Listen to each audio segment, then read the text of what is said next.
Hello, hello, hello, and welcome to Technical Difficulties Live. Yeah, we are back in the shop tonight after the Friday of absent light. Um, no, it's Black Friday. I hope you guys had a wonderful day and were safe and spendthrift today if you decided to go out and do some shopping for the holidays. This is going to be a fun stream because I don't know what's going to happen. I was not able to log into my YouTube account, and my phone is dead, and so I'm locked out of my YouTube account. So we're just going to see if if things go the way that I hope they're going to go. And we're going to try and wrap up this little Core Zeta project here before the start of the month, so that I can show it off to you guys finished on Wednesday. I think we have a plan in place, but you know what they say about plans, the best laid plans of mice and men. Yeah, we'll see how it goes. What's going on, Ultronomus? Good to see you in chat. Hope you had an excellent day. And yeah, let's just go ahead and dive right into our table cam so I can show off what we are going to be doing this evening. It's something that I think my esteemed co-host Adam would be very fond of on account of the fact that we are going to be playing with magnets. So let's get into it here. Yes, this is the ultra close-up here so that we can get that little grain of plastic. No, we're going to pull out the camera here. I just, when I have the stream start, I don't like to have the camera and the light that's attached to it all up in my face when I'm trying to talk to you fine people. So there we go. I think I also need to go into my camera settings, and we are going to disable the autofocus, because I've noticed that helps us out, right? We've got like a nice depth of field thing going on here. So the Core Zeta Gundam is currently in a state of disrepair because we have a lot of work to do to finish him up. This is the flight pack. So this actually, let me show you guys the trick behind this. So this is the core piece that is used for the Zeta Plus. Just the standard Unicorn high-grade Zeta Plus. This becomes the flight unit where you would attach parts on to make it into a parts former. And I was actually surprised to find that the high-grade Zeta wings fit quite nicely onto these peg joints on the underside, giving us the almost complete Wave Rider, right? Now, the other thing that we have to deal with is that this shield used to be much longer, right? We trimmed it down. I actually have, this is the real grade shield for comparison, so like you can see how much longer the original was. It would have been something like this in terms of length. So we took a decent chunk down. But what that allows us to do is that you might not be able to see it very clearly. I'm going to bring out my pointer here. What I'm going to do is install a polycap right down in this section here on the copy of the top side. And that is going to allow us to take this peg and plug it in right there. And then we've got our nose cone for the Wave Rider or back weapon system.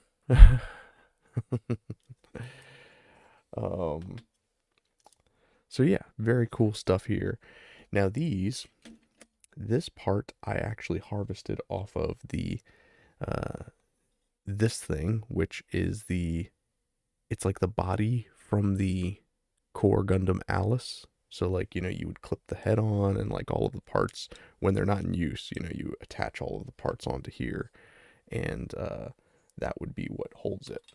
And all I did was I just glued a little polycap onto the end of it, and then it fits nicely onto these pegs, which then becomes the mounts for our legs.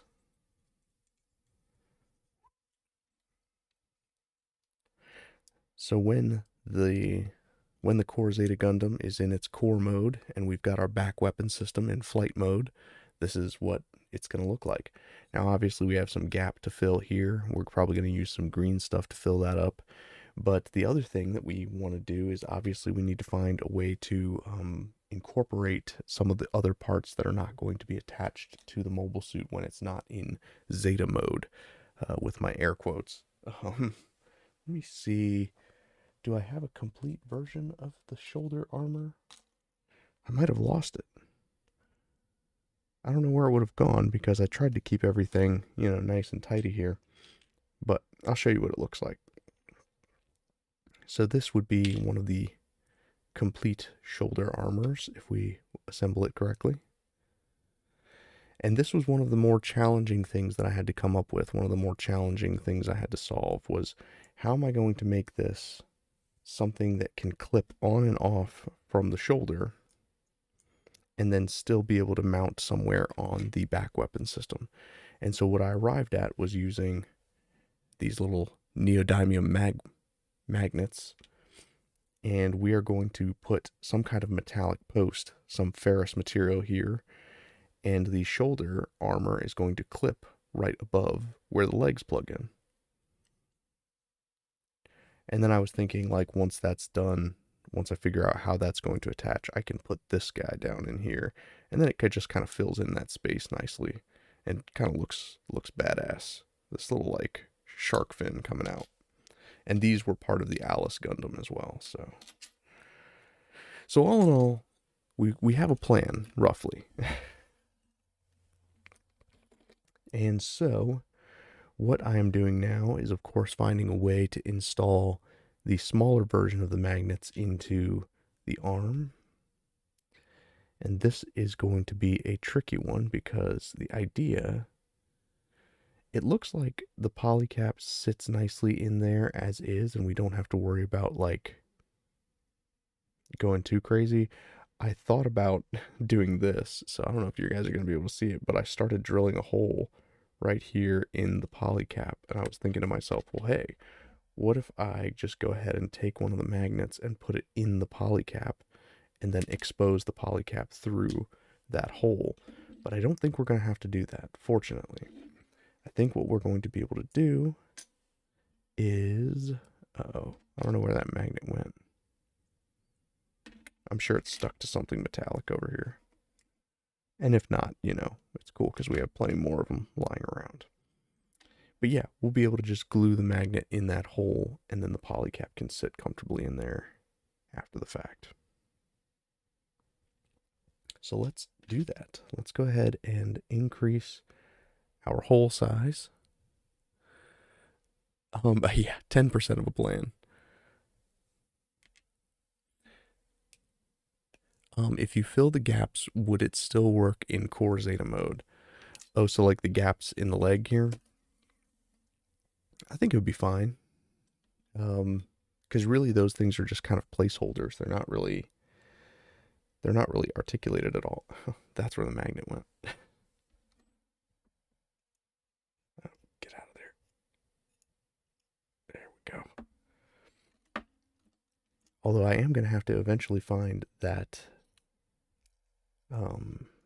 that other shoulder armor. I think I know where it is. I just don't know where I put the box. I might have to run and check where I put that.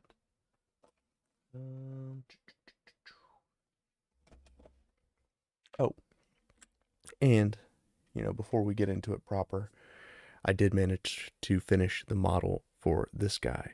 So this is going to be the Patreon exclusive going up tomorrow for you guys.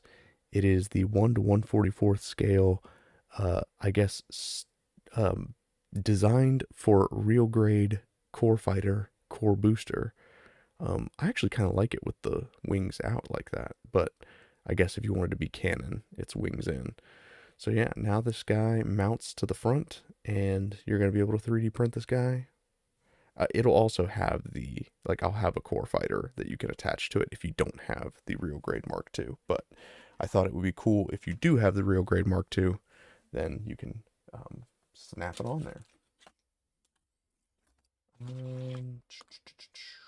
Where is... I just don't know where that thing went, you know? But I'm gonna need it.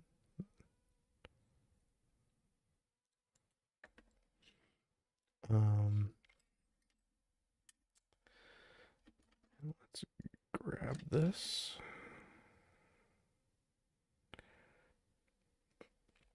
Oh yeah, and then of course, to show you guys where the magnet is gonna go in here, basically the inside of this is where the peg joint would sit. And we are just going to glue this sucker on the inside. And of course I used a little black marker to mark where the poles are so that I make sure that it's going to sit nicely. But once we shave off the fronts of that, it's going to slide in no problem. So, very exciting stuff. I am very pleased with where this is going. And honestly, it looks like we might even be able to get some friction placement there. That is pretty cool. If this ends up working, then we will be in even better business. Oh, nope, I popped it out. Okay. So the idea, of course, is that we want this to be flat. Plus, it's going to give it a nice little metallic pop. I think it's going to be cool. So let's do my usual trick. Oops. When it comes to like fine gluing like this, I don't have one of those fine tip applicators with my CA glue. So what I will usually just do is put a dab down on some silicone and then use a toothpick to apply it where I need it.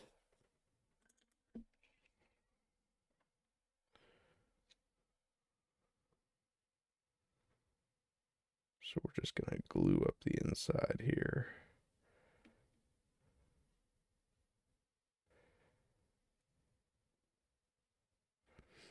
And if we have to, if for whatever reason the polycap won't fit, I'll just kind of shave down the ends of the polycap to make it fit in the new shallower hole here. But I think we'll be in good shape. Unless I glue my finger to it. Oh, thank you. I appreciate you. I mean, it's so rare that I do things.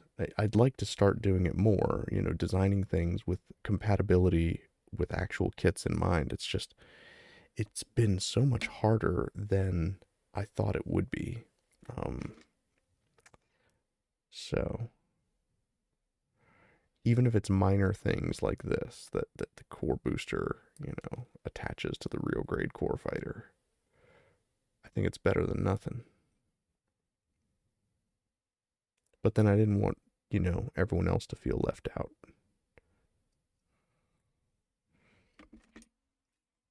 Hmm.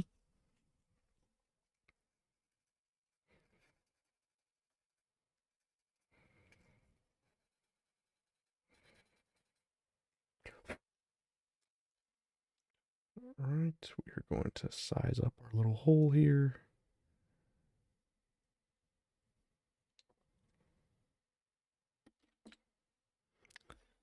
And then got our magnet. Oh.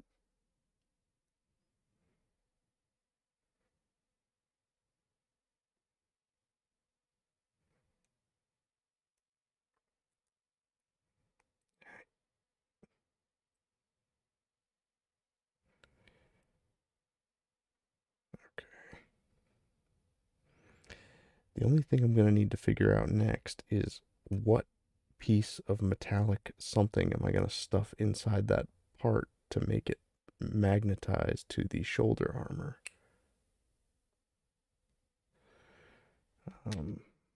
So that'll be an interesting problem to solve. I think I might still... Nope, that glue has dried up, which I guess is a good thing.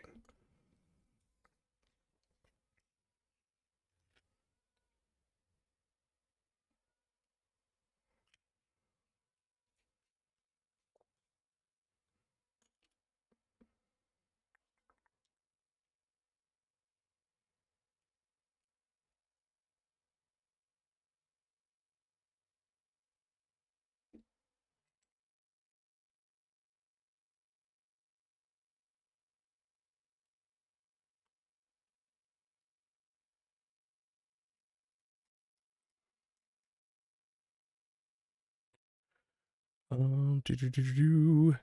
Hey, welcome, Beetlehorn. Yes, this is indeed a kit bash of a core Gundam and the high grade Zeta. So now, before we even get into the full test fitting, we can just make sure that our armor is going to fit together nicely.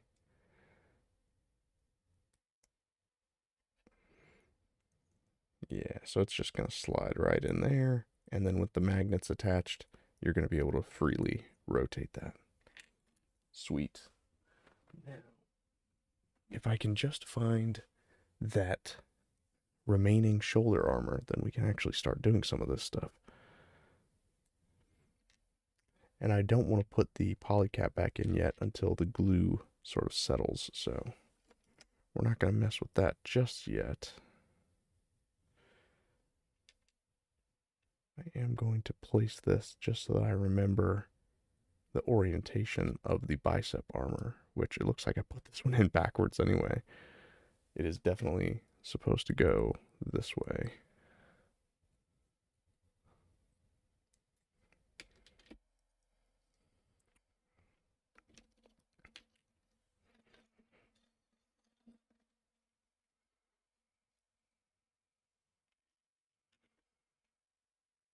Just gonna magnetize that up there. Get that going there.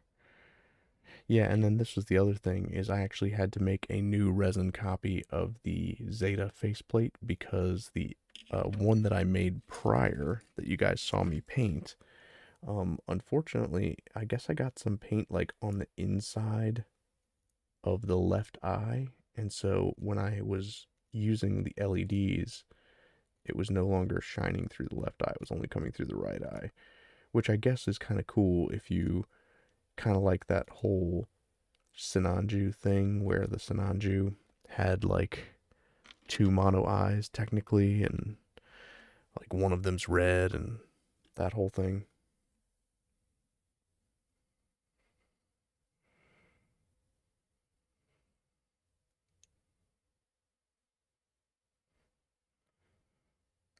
Okay. I should probably use a saw for this, but you know, we are just going to make do with what we've got. This hobby knife has been kind of like my workhorse through this project. I have not changed the blade in this entire month. There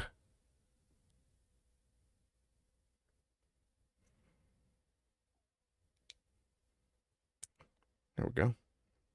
And the nice thing about not changing the blade is that when it's this dull, I can hit my thumb and not cut it off. The old one was cool too. Give the core Zeta pupils like the Eva or Nervash. I could do something like that. Nah, I just went ahead and made a new copy of the faceplate, and we're gonna paint it white and everything again. It's just annoying. There's so many. Oh, so that's probably another thing I should mention. So, you guys have been with me on all of the trials and tribulations of making a copy of this Zeta Plus, um, the parts forming unit, right?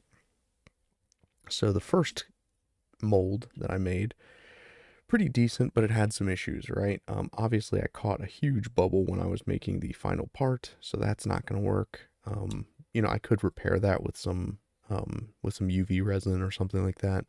But what I can't repair are these like weird bubbles that I caught inside of the chest vents, or what would be the chest vents if it were, the Zeta Gundam.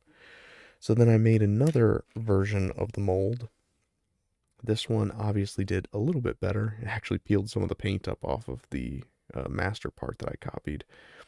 Um, and overall looks a lot better. Obviously got a little bubble there and got some bubbles back here.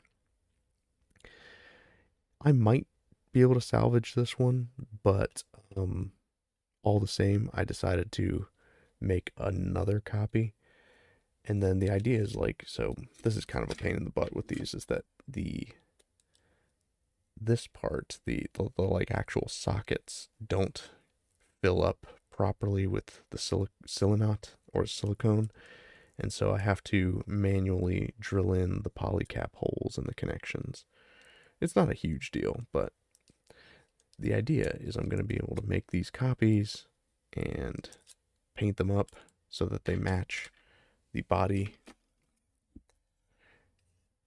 and then we will be able to mount this on here. And like, what's cool, what I'm trying to do with this is that basically I'll be able to recycle this same Zeta Plus part, like the same body part. I have not made any structural changes to this. Everything that I've been doing has been to parts that attach to it, and that's going to allow me to recycle this and use it for my Zeta Pluses and for this. So hopefully I did not screw up with the latest iteration of that copied part, but we shall see.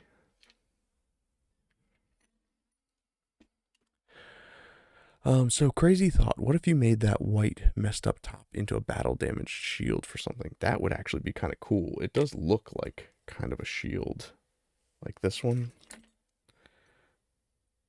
Yeah, if it was held downward like that.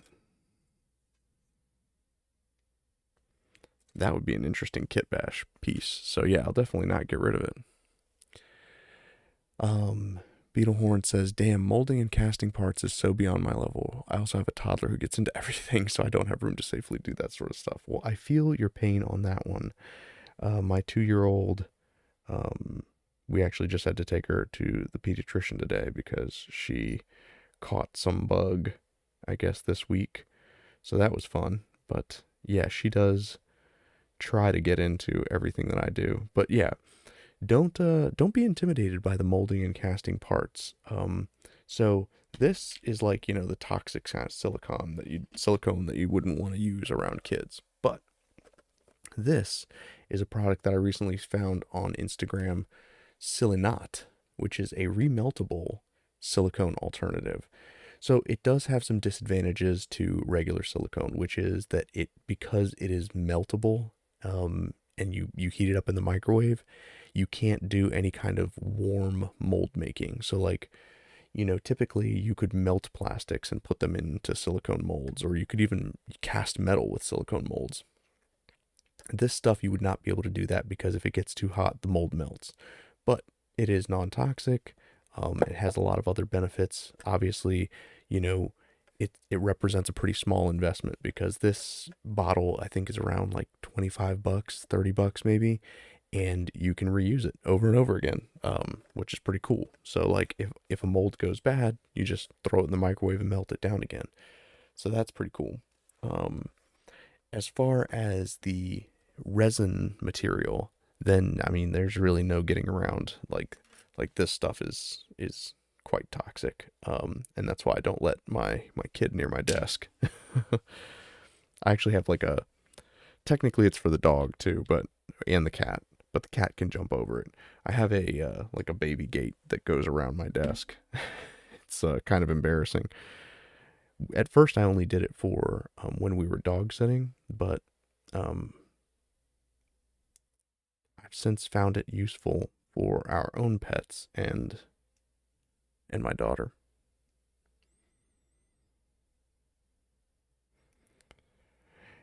And to be honest with you, one of the only reasons that I got into molding and casting and doing all that stuff is because I was so paranoid about screwing up things that I was like, well, you know what would help is if I can always make more copies and always start fresh if I have to.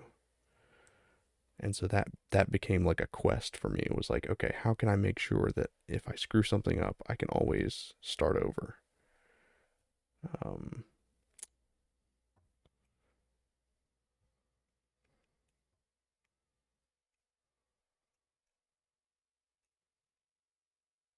okay, so open this guy up.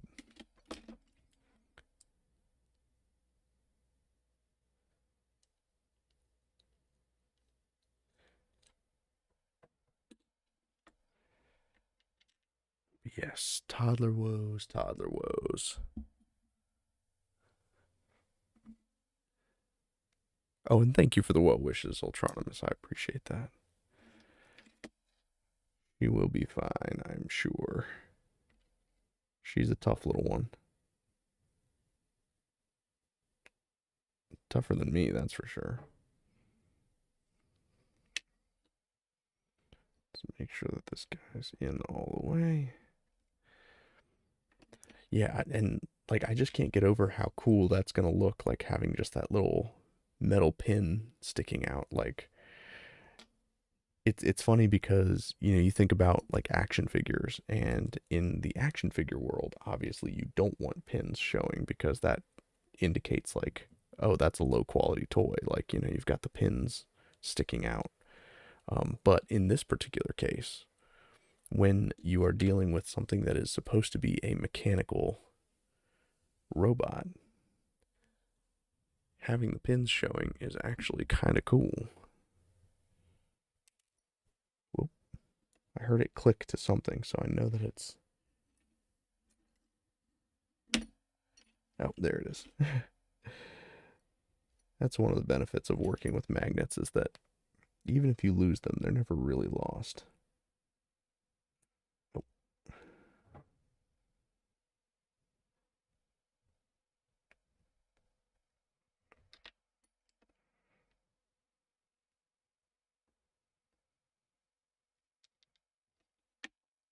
All right. So now let's get another dab of CA glue down. Oh, timber. Let's get another dab of CA glue down, and we can start building this guy out.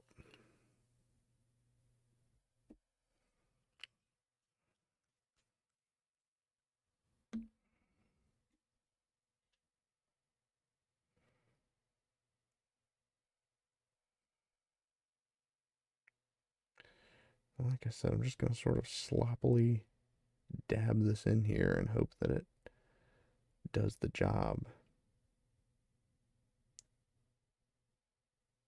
These magnets should be strong enough that they will hold things in place. And I've been doing some structural integrity tests where, like, I guess my favorite version of the test is when we take the magnet from the outside of the armor plate. So like, so the heaviest that this armor would be is if like this is all attached to it, right? And then we've got that, and let's grab one of the magnets here. And then I kind of hold the magnet on the outside of the arm and see, like, will it hold the armor in place? And if it does, then I know that it's strong enough to hold it, in perpetuity. So this is the reason that I'm going to have to mark the polarity on these guys, because of the conflicting polarity of the magnets from the inside to the outside, we want to make sure that we use the side where it's going to be as centered as we can possibly get it. It's never going to be perfect, but so like this actually looks centered on the magnet, but when we flip it to this side, it doesn't want to stay in the middle. It like pushes itself to the outside, to the rim of the magnet. So for this particular magnet, that's going to be the way we want it, which means we'll glue it in place like that. And then you'll be able to just slide it on. And hopefully, the strength of having magnets on both sides is going to reinforce that for us.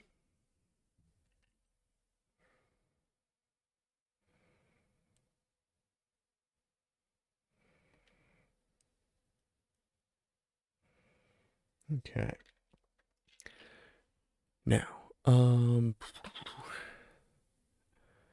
hey, what's going on, Barry? Good to see you in chat this evening. This is why we keep the top on our glue kits. Yep, exactly.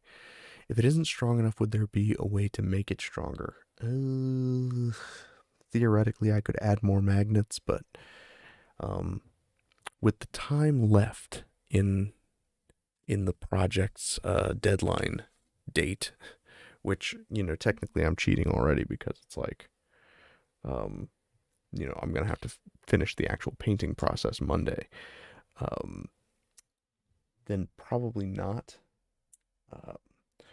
But I think I just found the metal that I'm going to use on the inside of the legs. Is I'm going to harvest the pen caps from these microns, or this is a microperm from Sakura. And that looks like it's going to hold the arm armor in place pretty well. And so if I have magnets on either side and I kind of pinch this out and then fit it between the knee socket right here, I think that's going to be how we mount this sucker on. The question is, do I have another one of these pens? I guess I could do something like this and just take the flat metal part. That might be the way to go. And so the advantage of using just like plain steel instead of another magnet is that you're not going to run into that issue of like, the conflicting polarities. So what I might do is I'll just get like a pretty strong wire cutter to cut sections of this into fourths so that I have one for either side of either leg, and then we'll be in business, as it were. And then I can probably use something like this, which is just a scrap piece of plastic, and kind of glue the metal to either side of it, and then wedge the plastic in there, and then the armor will just clip into place. Yeah. So I think if I took this guy, cut it in half so that we have half that height, and then attached it here, the armor would be able to snap on there, and it still allows the leg to connect and disconnect. I'm excited. I think this is going to work quite well. Now let me see if I can find that other armor. Give me just a moment, you guys.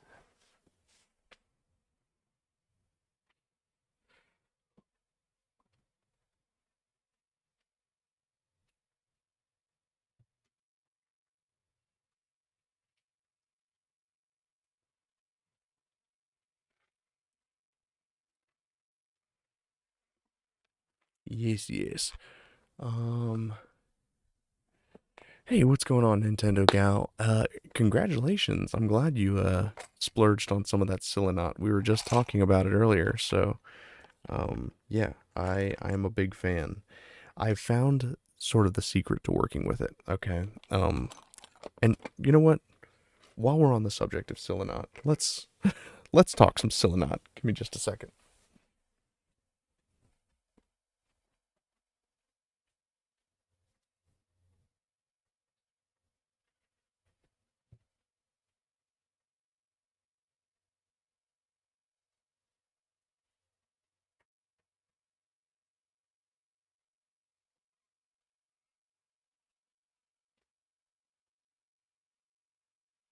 Okay.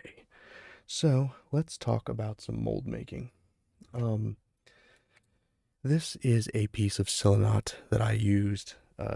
If you guys caught the stream that was sponsored by Art Rovo, the one where we installed the LEDs in this Gundam. Let's see, do I have my battery nearby? Here he is. My desk is a total disaster. So we installed LEDs in the mono eye, in the eyes of this real grade Mark II, or real grade 2.0. I apologize. And in order to do that, we had to make a copy of the eye part that goes in there. So we used some Silinot and made a copy of that. It's a one-piece mold, pretty easy to manage. We just poured some Silinot on some tape and got this. So, in order to make a copy of this, I tried doing a one-part mold and got all those bubbles and the issues that I was showing you earlier. So instead, I decided to make a two-part mold. Now, I'm not going to open it here on stream because it's currently still got some resin that's curing inside of it.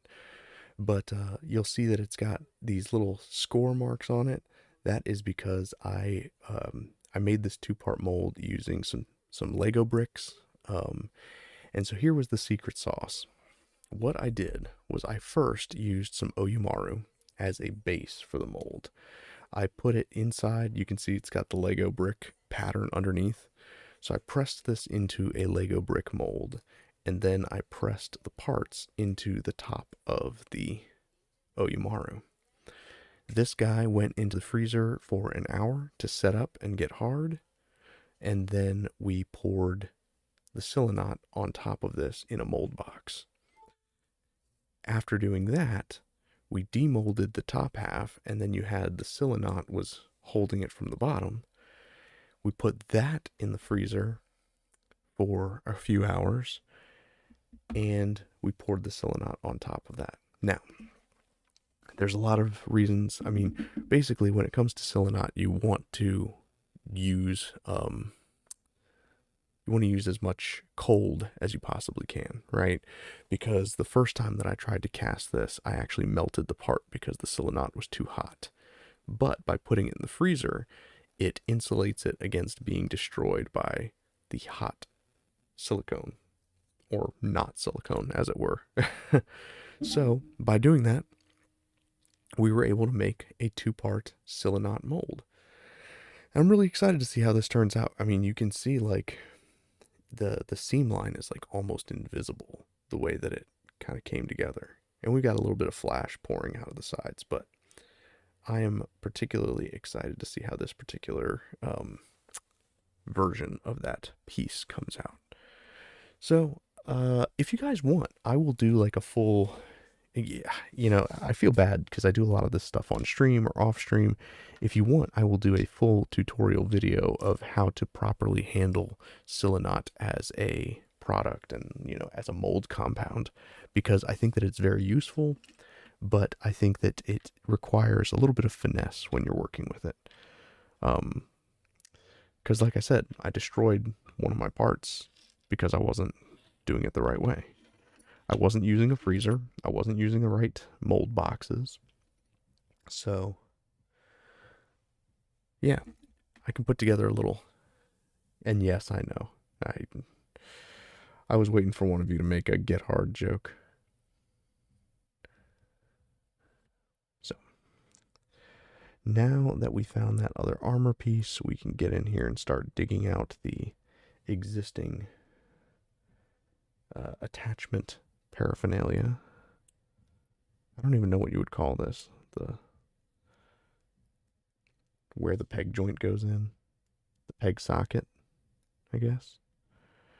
All these fancy builder's terms.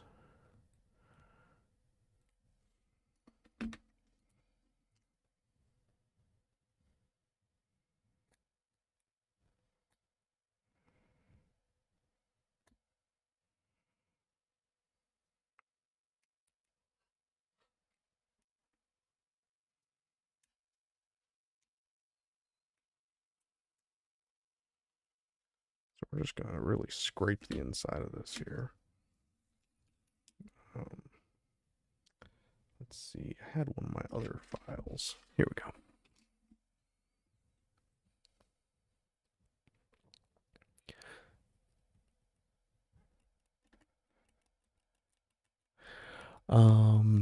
Beetlehorn would be super interested in that. Well, then I will do it. I will make a full scripted video of how to use Silinot. I didn't even mention the most valuable property of Silinot is that, unlike traditional silicone, because it cures via heat instead of via a chemical reaction, which I guess technically you could argue that heat is a chemical reaction,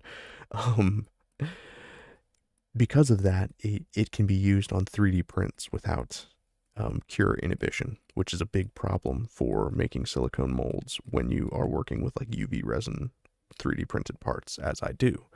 So that was one of the main attractants to the product for me, is that I, because I like to 3D print the masters and then make mold copies of them, I needed something that I could make copies of 3D print materials. And it works really well. So yeah, I will do a full-length Silinot pros and cons and how to work with it video for you guys.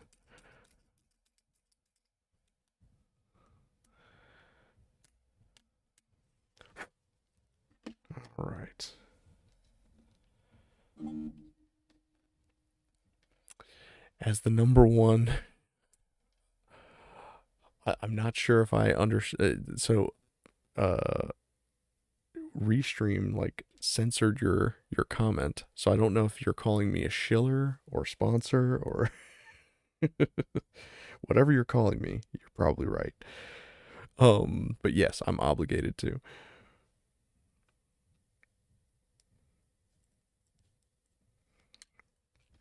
So yeah, I think that this is going to work out nicely.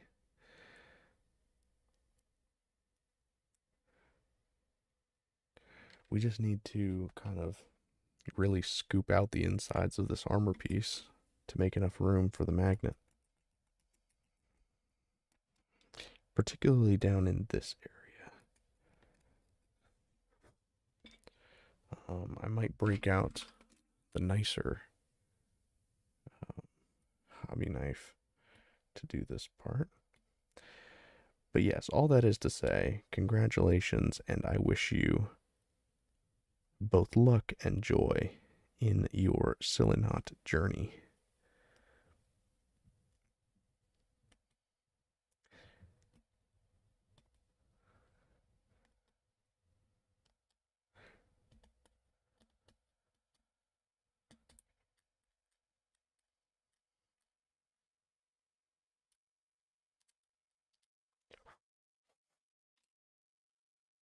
Right, so let's make sure that this fits in here nicely.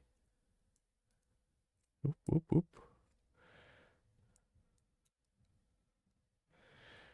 What I'm looking for is that perfect alignment where the magnet is completely obscured from outside view.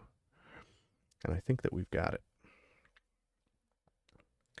And fortunately, this magnet is huge enough that I think we can just put a dollop of glue right on the face of it and stick it in there. Oh,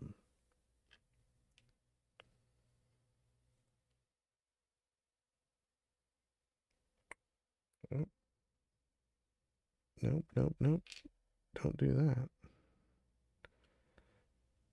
Like stuck. So first it stuck to my glue bottle, and then it stuck to my finger, and now it's glued to the table. So that's cool.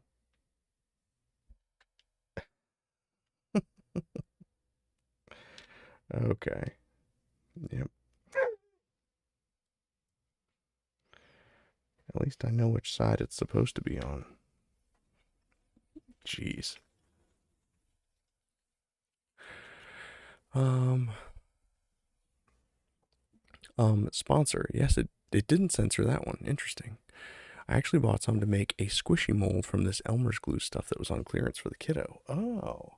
You know what? I've seen that around and I really wanted to get it. The glue mold. I was like, "Oh, this seems like it's right up my alley, and I think that my kid would enjoy it as well." To answer your question, Beetle, what inspired this particular kit bash was actually two things. For one, a buddy of mine did this with a Wing Zero kit, and I was like, "Well, that's pretty awesome." Um, Wait, did I really glue this in backwards? You've got to be kidding me. Or maybe it was this arm that I did it on. Nope, that one's the outside as well.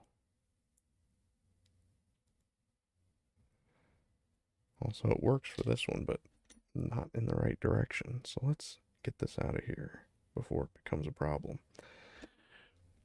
So yeah, to answer your question, I actually had to go out and buy this core Gundam because I didn't have one. But a buddy of mine did the core Gundam challenge, as it were, using a Wing Zero. Um, and so I was like, well, if the Zeta Gundam is my favorite transforming mobile suit, then I want to do that too. And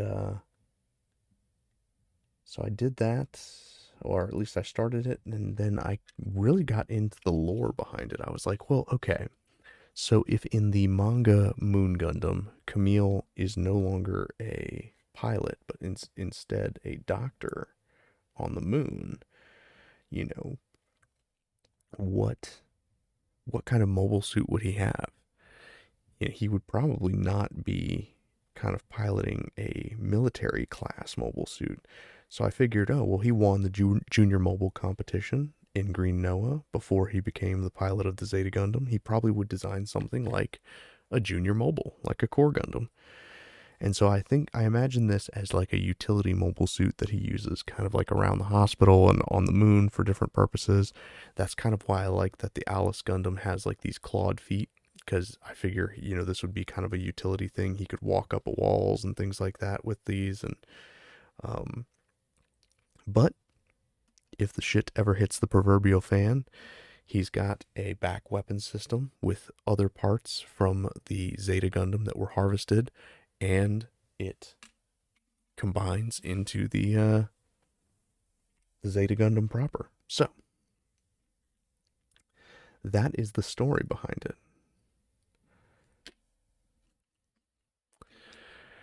I'm glad it will have a dual purpose around the house, though. Can use it for his stuff, but also Mommy's Gunpla projects. Amen to that. That is awesome.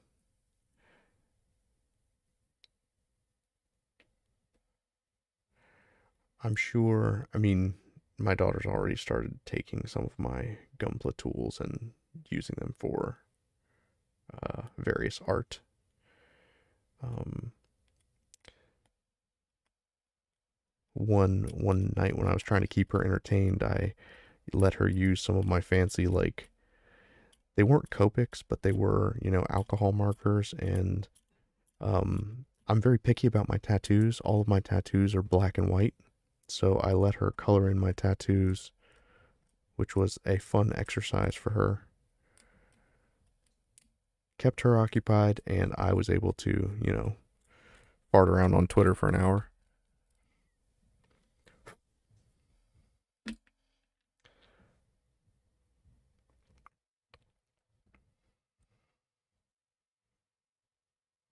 All right, this is. We're gonna see how this goes. Oh, here we go. Those guys got stuck together. All right. So now I learned my lesson. You do not dab the glue on the magnet, you dab the glue on the part and then dip the magnet into the part. Oh, goodness.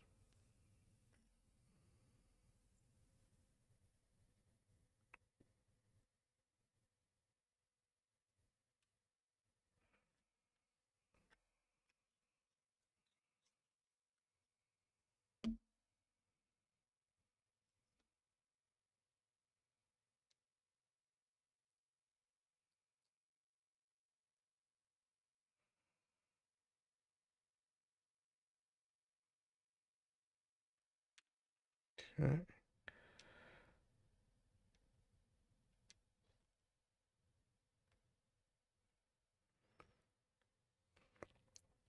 So now let's see how this all comes together. I still haven't even test fit this with the polycaps in, but I think it's going to be okay. Let's do this one. Got that one in there.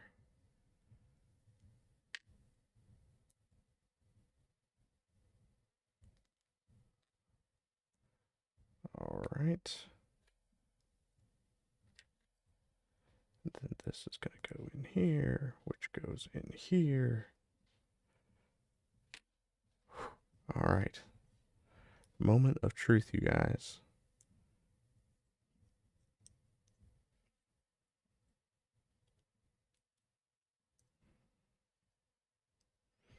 Okay, it's a little flimsy,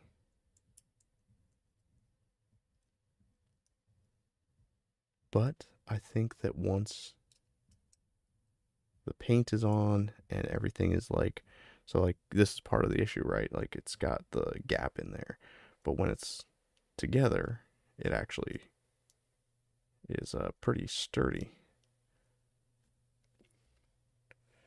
And then we've got our arm here.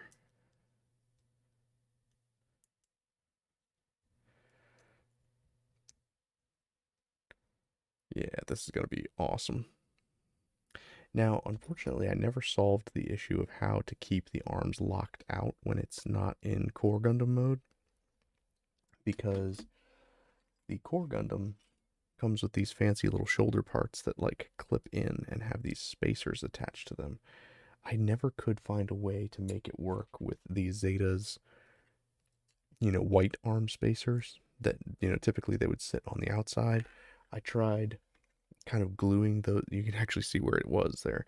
I glued the spacers that came with the Core Gundam and then tried to basically cut out a notch so that it would slide over this piece and then fit in there. No luck there, but I think it'll be okay.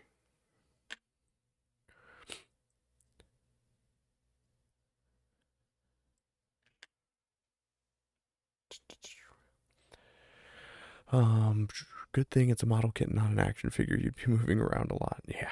Well, I guess I don't know. So I was thinking about that because my brothers-in-laws during Thanksgiving were asking me like about model competitions and things like that, and I was telling them about how my particular brand of model building doesn't lend itself well to competition builds because they're so heavily reliant on transforming gimmicks and things like that that it's like you can't express those things while the kit is on display. And so because of that, I think I'm always just going to be some guy on YouTube that does this stuff, and I'm not going to ever be like an award-winning modeler because, oh man, that's so awesome. Okay. Yeah, I'm never going to be one of these guys that places in tournaments and things like that because it's just not what I do. Um, and so, yeah, when you say, hey, it's a good thing it's a model, I'm like, well, is it? Because, oh no, the glue wasn't set yet, so I need to let that set a little longer. And I probably ought to let this one set as well, just in case. I don't want the arms to get glued into place. That would be a disaster.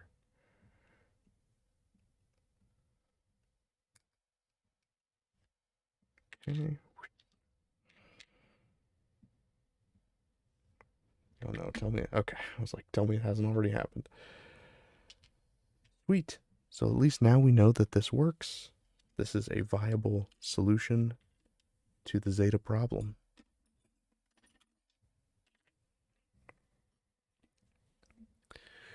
So your kiddo is probably older than mine. When they start not trying to end themselves, do you find you have more time to yourself? Uh, no, I basically live nap time to nap time. Um, and this is something that I talk about a lot on stream is like, I love, I love my daughter, obviously because she's my kid, but also because she has forced me to get outside my comfort zone. Is like I would not be doing things with electronics or, some of the more advanced modeling techniques that I have picked up had it not been for her because, I would have been more obsessed with trying to get better at painting. But because I know, like, I just don't have the time, like, during her nap times or like when she goes to bed at night, obviously I can't be like outside airbrushing. And then like the time that it would take to set all that stuff up and then tear it down to make sure that I don't like clog my airbrush. I can't do it. And as a result of that, it's forced me to stop relying on gimmicks like this stuff and instead use actual LEDs and things like that. So, um I think I think your "That's so awesome" is proof enough that you're doing the right path. Yeah, I hope so. I was hoping you would say yes. Well, I think Adam is probably a better example of that. So you guys obviously know my co-host Adam, um, my my partner in crime, as it were. He has told me that, as his kids have gotten older, he's like, it's amazing. Like I have so much time that I never had when I was younger. Um, and so I'm like, I'm not trying to wish away my kids' younger years because obviously you never get those years back. And as a parent, it's like, oh, I feel bad. Like some of the things that my daughter used to say incorrectly, she now says like full sentences. Um, so like, what's a good example? Um, no, she still says no like it, but there's something else. Oh, so when she would want things open, she used to say "ope." She would just like stick a bag in your face, like a Ziploc bag or like a box, and she would be like "ope, ope." But she doesn't do that anymore because she like knows present participles and stuff like that, and not that she knows what present participles are, but she knows how to use them, which I guess is dangerous when one knows how to use language but not what the language is called. And so she'll say like, "I want to open it," and I'm like, "Well, can you go back to saying ope because that was really cute."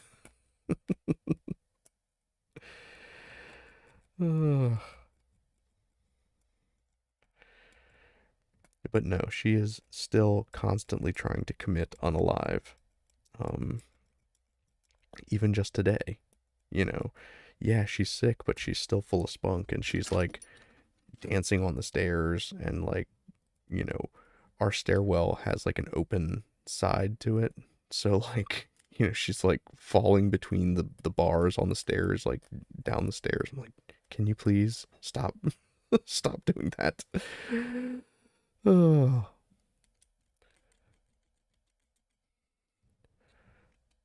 sorry, I didn't realize I was not in camera view for all of that scraping and cleaning here.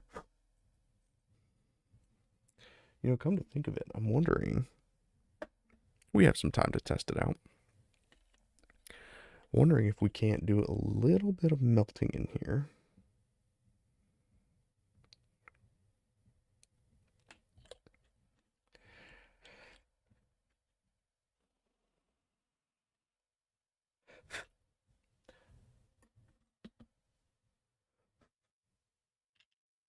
Do a little melting.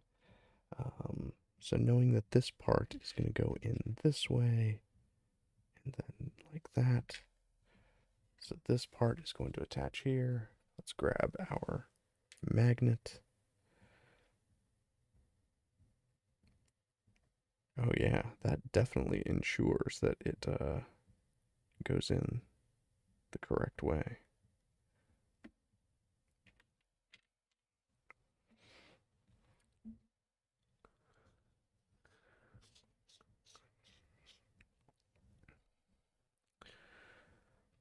All right, so let's get another good close-up of this process. We put our dab of glue, which I really need to clean the tip of this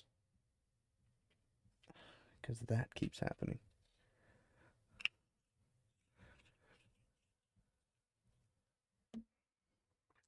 And then we take our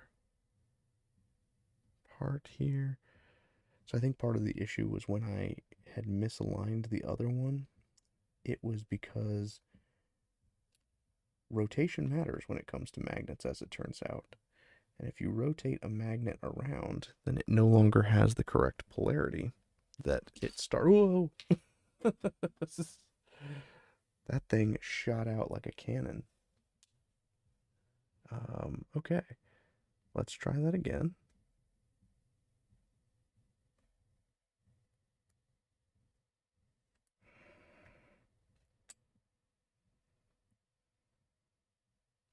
Okay. Then we can try and press it down with something that is not metal.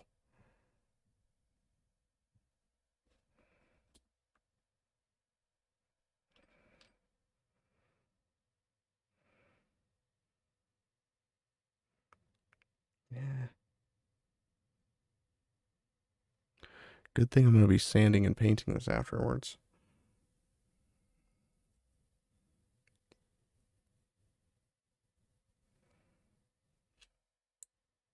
There we go.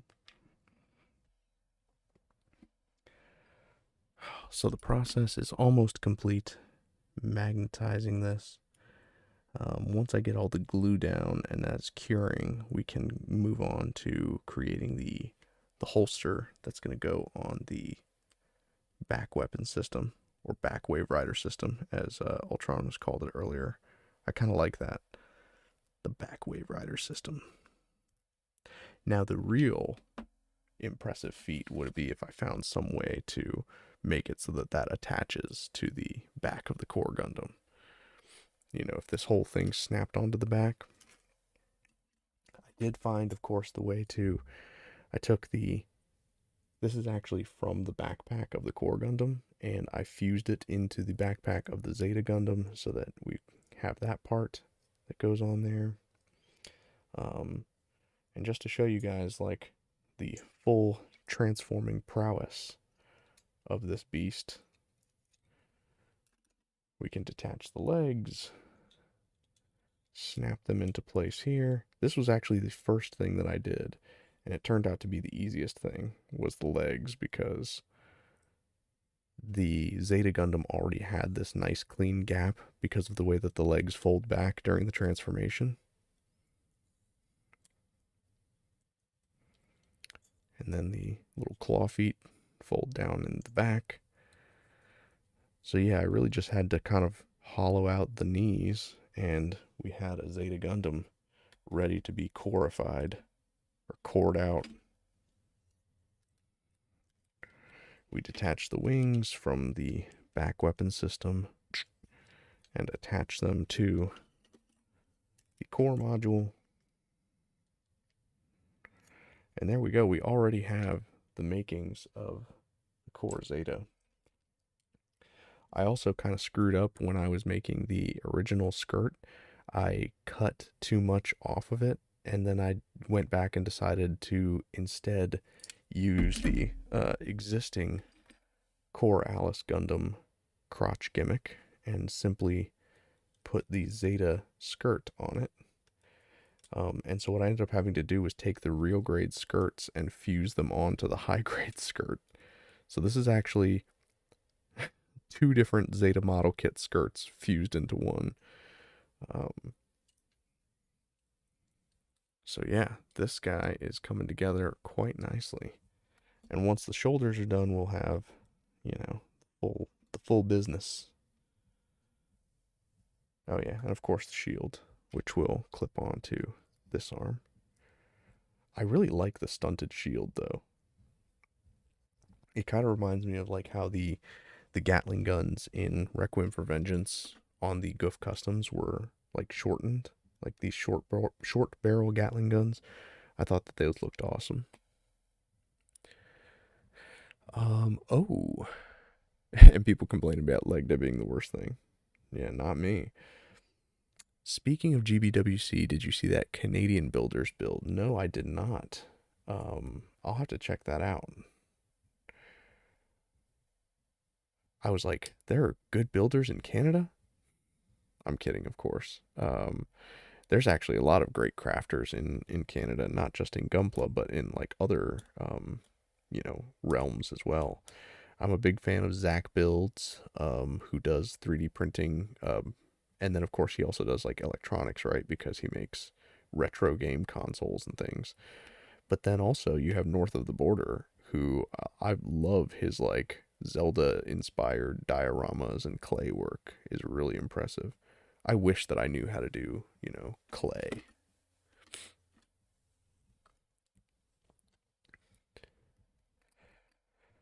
Ooh, what grade would you call it if it's a fusion of high grade and real grade? That is a mighty good question.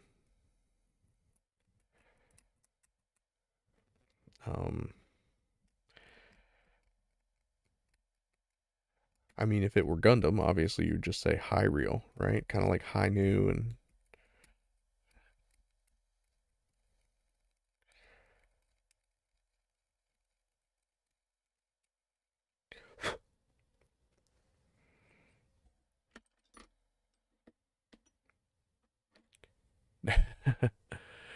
one of the cleanest, best builds I've ever seen. Pretty sure it was a Canadian. I believe it. Like, I mean, I figure most of the GVWC is going on like in North America right now. At least like all the regional competitions. And I can't help but feel like Bandai is listening to Adam and I because it's so funny that he and I were talking about, man, I really wish that, someone was announcing all of the winners of these regional Gunpla Builders World Cups and like showcasing them all as it happens so that you can see them all. And then I kid you not, the next day, the Bandai Hobby Instagram account posts all of the winners that we had just talked about, like Pixelly and Gunpla Luke and It's Coop.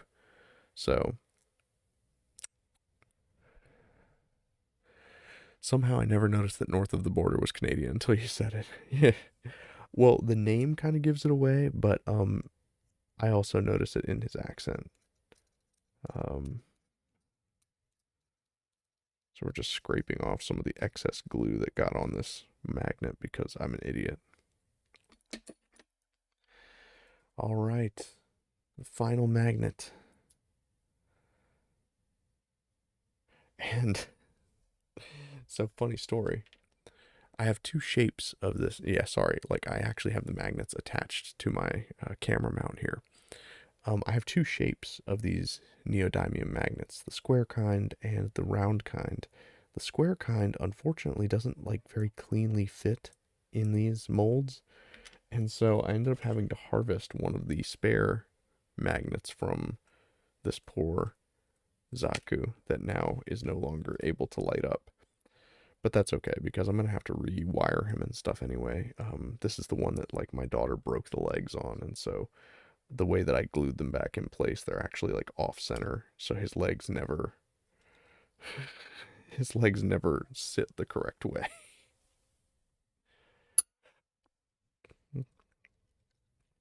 But this is one of my earliest like weathering attempts, and it's really just like kind of a, you know, he's okay. I might give more love to like a Origin Zaku too. Ultronymous says conspiracy theory. They're still keeping an eye on Adam, but don't want to give him credit. I would say that you're not far off, honestly. There's been a couple of instances of, I won't say industrial espionage, but definitely some curious coincidences. I'll leave it at that.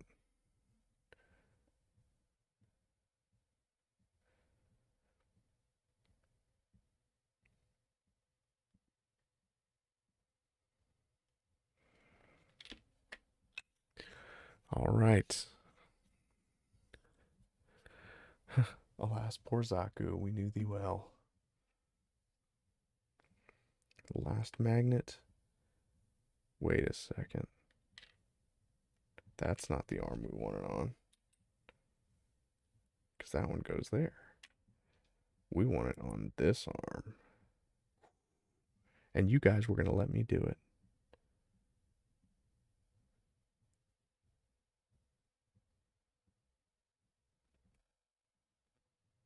There we go.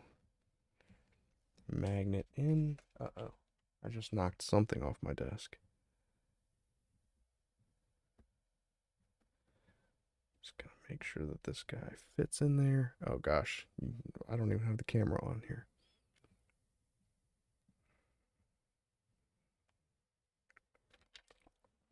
All right.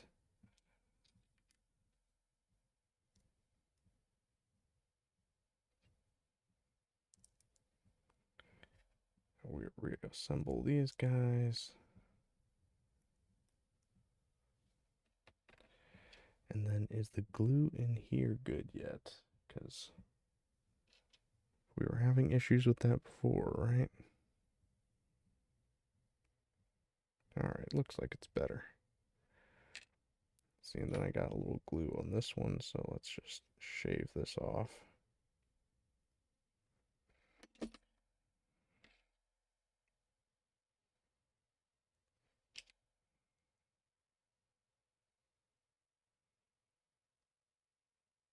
Uh-oh.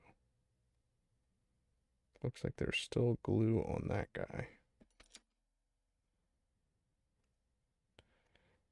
Man, this stuff, for being like some of the faster cure CA glue is not doing me any favors this evening.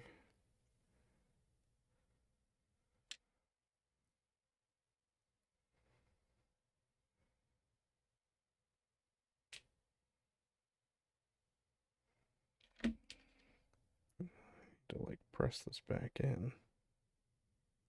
There we go.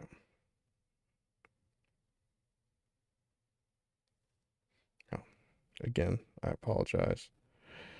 I'm really not good at this whole like keeping things in the camera range. Maybe I need to do something like this.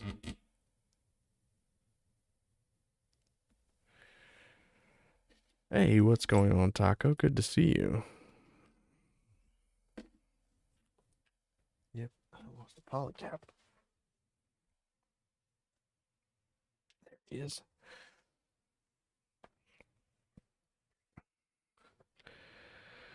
So here we go. We have our magnetized shoulder armor.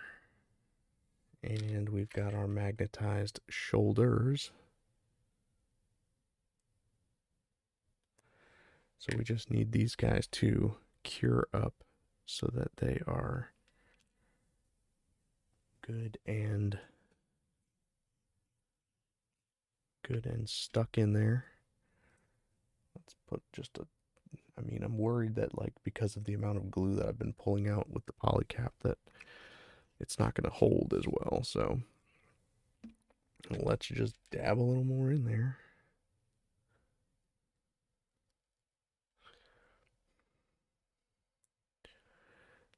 Here, let me tighten up that focus for us. How's that look to you guys? I think that's good enough for government work.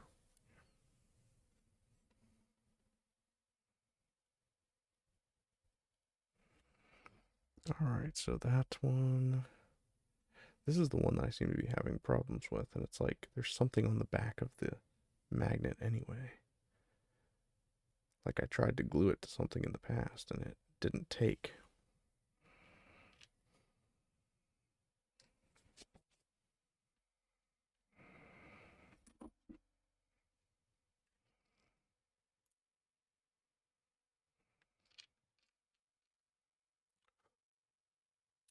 There we go. Now this is a particularly ferrous metal. Obviously, like the magnets like really love that.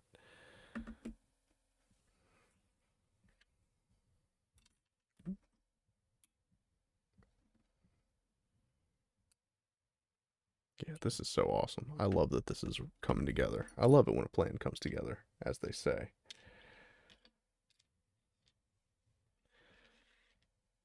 All right. See, and then I was thinking about this.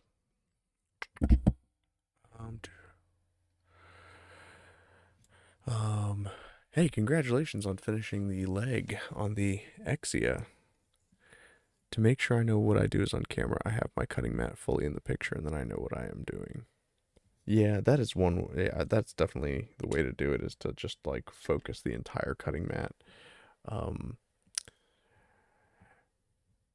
but like sometimes I'm like, oh, I want to get like a real close up of some of this stuff that I'm doing because there's such small parts and components that we're working with. Um, so one of the things I thought would have been cool was this actually is the armor that sits on the back of the Zeta's leg normally. Um, and what's interesting is it actually still fits on the Zeta's leg, and it like kind of like is on rails, which is cool.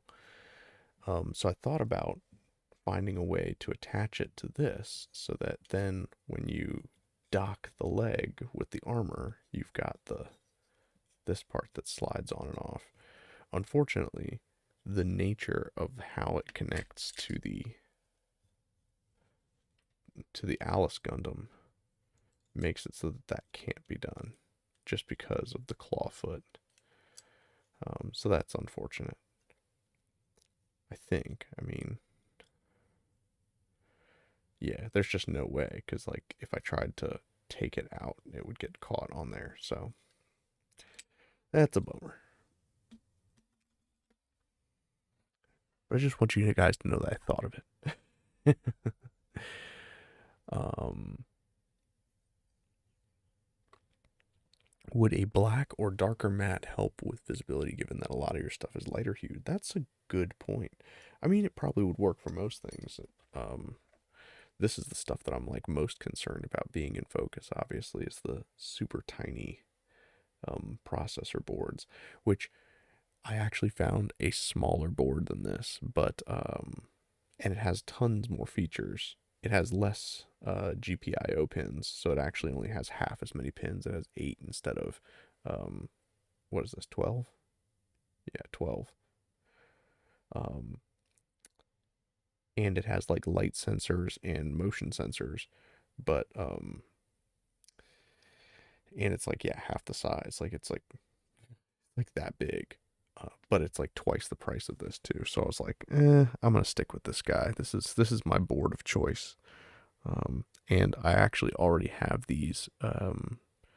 Technically, they are on my site in inventory. I just have not turned on the. I just haven't turned on the shop yet because I'm still building up inventory of the 3D printed parts and things. So I will keep you guys updated as progress on that emerges. So we talked about using some scrap plastic as a way of holding our magnetizable parts in place.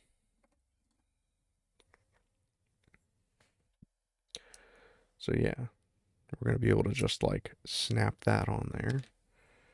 So let's grab something that can cut this properly. First, we're going to break this pen, which I don't know about you guys, but like, because I tend to chew on my writing implements and things like that anyway, I very rarely have these on there anyway. Let's see. Give me just a second.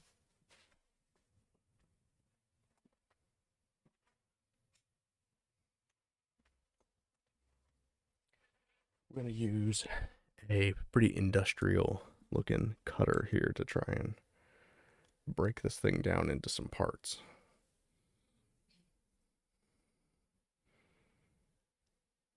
Unless, of course, it's going to be stubborn.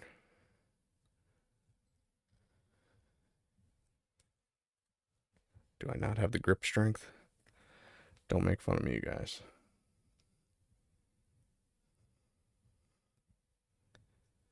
Well, it's like first the pen has to be disassembled, so that's unfortunate. But the pen is back together, and now we have just the metal part.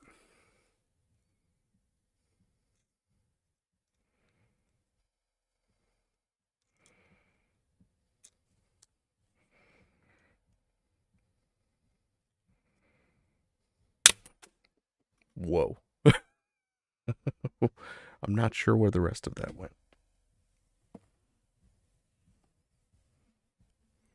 I found part of it, though.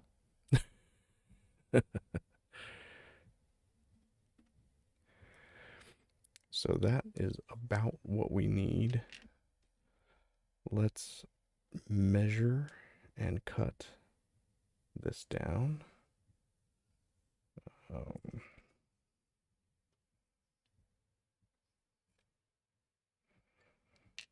so about right there.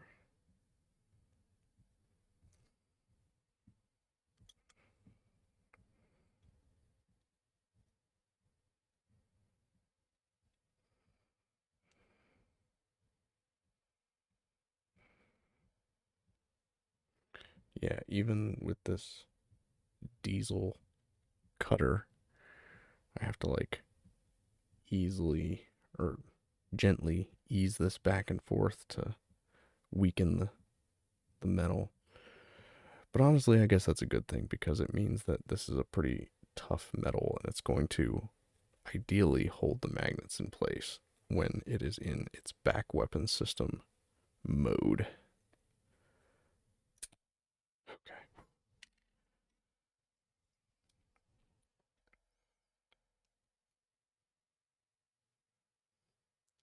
And this is so similar to the work that I did on the Bawu, where we had to, you know, have these like metal parts for the connectors on the LEDs. And then even then, I'm going to have to shave this down so that it kind of like fits inside there. So let's do a bit of that as well.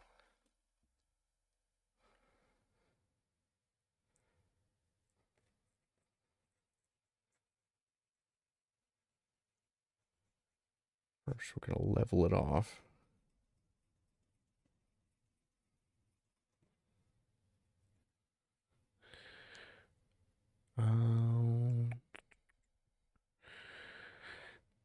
I have these purple plates for the base of my Tengu Judge. It has very big panel lines, so Tamiya won't cut it. I used Display black marker for the lines and went over those with fluorescent green. Huh, interesting.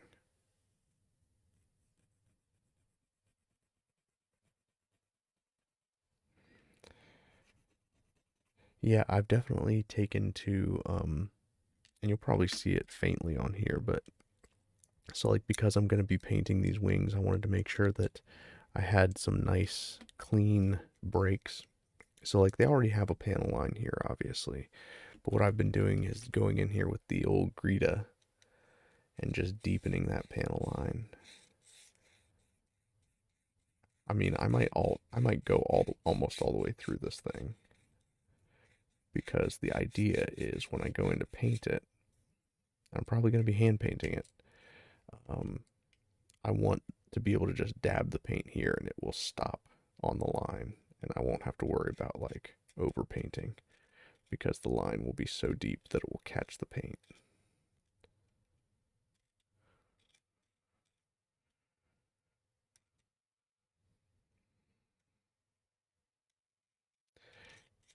And this is another one of those things, like a product that I've been working on that I wanted to add to my shop, but I've not perfected it quite yet.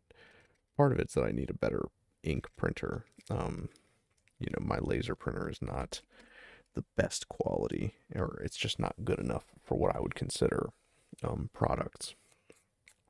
But what I have done is, so this Zeta comes with color correcting stickers for the small wing. There's like a black sticker that is applied right here, and then there's a red sticker that is applied to the edge of this piece. As you guys know, I hate color corrective stickers, but I enjoy a nice color corrective water slide. So what I did was I scanned the sticker sheet, uploaded it into Adobe Illustrator, and traced the vector art of it, printed it out onto white water slide decal paper, and then ran it through a Cricut cutter. And unfortunately, the Cricut is like just ever so slightly off. Like it doesn't quite match up with where I need it to be, which is a shame. Let's put that there. Grab here. So I'll have to figure out the way to do it.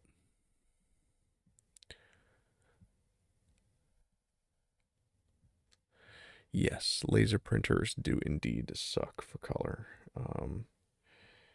They are incredibly efficient when you are printing lots of documents, which, at the time that I purchased it, I was.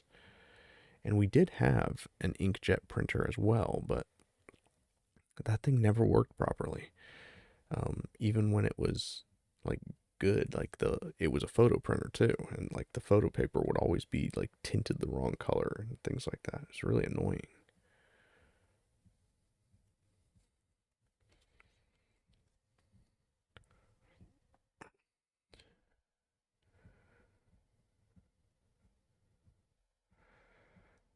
Well, I will tell you, I want to learn rescribing and doing circular recesses to put metal etching parts.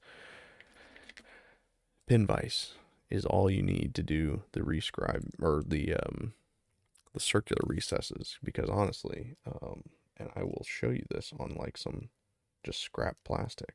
It's like you can use, obviously, like the guys from Ray Studio are going to try to charge you an arm and a leg for their tools. But what I've done is I'll take this guy and just reduce the size of it. And then let me grab like some scrap plastic we can work with. Oh, like I obviously won't be needing this anymore, right? So we just put in our circular divot. And then this is all I did for the magnets when I was installing them, was putting in that little circular divot there. And then you are good to go.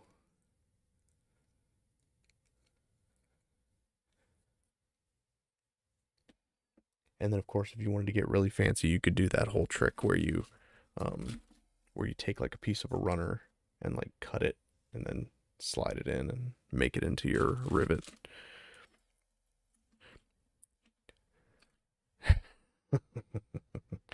Ultronymous, I'm not even going to dignify that with a response. But yeah. Now, I'm not going to lie to you. Like yes, the Ray Studio that product that they do for the rivets does make it easier because it has a stop, right? Like you you can only drill like a certain depth. Whereas if you're going to use a drill bit, obviously you want to be very careful to not drill all the way through. But oh man, I keep flinging pieces of metal all over the place.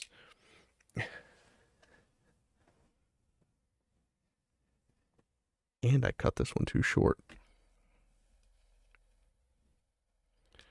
It's like this is the second one I cut, and then the first one's like a few millimeters longer. What I need is like a proper metal cutting device. But honestly, I think that the shorter one is going to work better because it actually lines up with the part.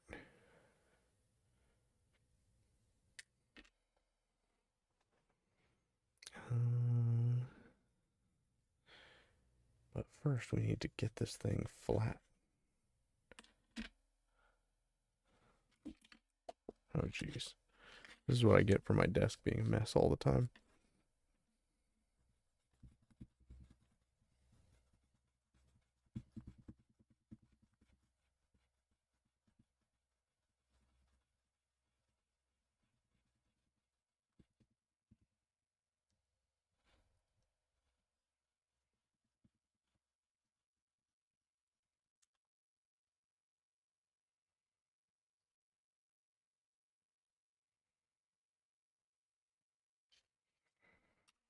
All right.